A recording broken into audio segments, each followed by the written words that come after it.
క్రీడలను ప్రోత్సహించడంలో కూటమి ప్రభుత్వం ఎల్లప్పుడూ ముందు వరుసలో ఉంటుందని మంత్రి టీజీ భరత్ అన్నారు. కర్నూలులో ఏర్పాటు చేసిన పికిల్ బాల్ కోర్టును ఆయన ప్రారంభించారు.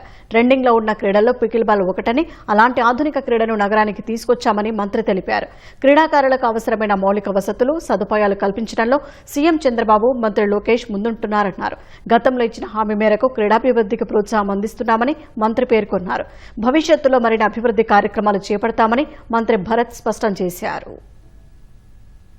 Volleyball, pickle ball, walking track కలిపి దాదాపు 2.5 కోట్ల వర్క్స్ అది. ఇప్పుడు పికిల్ బాల్ కంప్లీట్ కావడం జరిగింది. త్వరలో వాలీబాల్, తర్వాత ఫైనలీ వాకింగ్ ట్రాక్. ఇదే కాకుండా అప్పుడు మన స్పోర్ట్స్ లవర్స్ అందరు కూడా రిక్వెస్ట్ చేయడం జరిగింది, సార్ మధ్యలో టర్ఫ్ అది చేస్తే చాలా బాగుంటుందని చెప్పాము.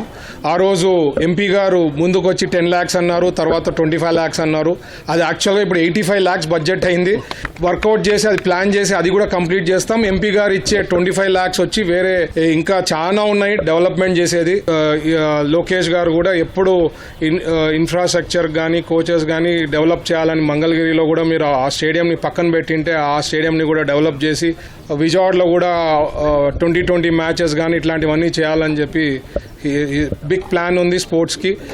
ఎంత వీలైతే అంత డెవలప్ చేస్తాం. And all the support from Kurnool citizens is required అండి. Thank you.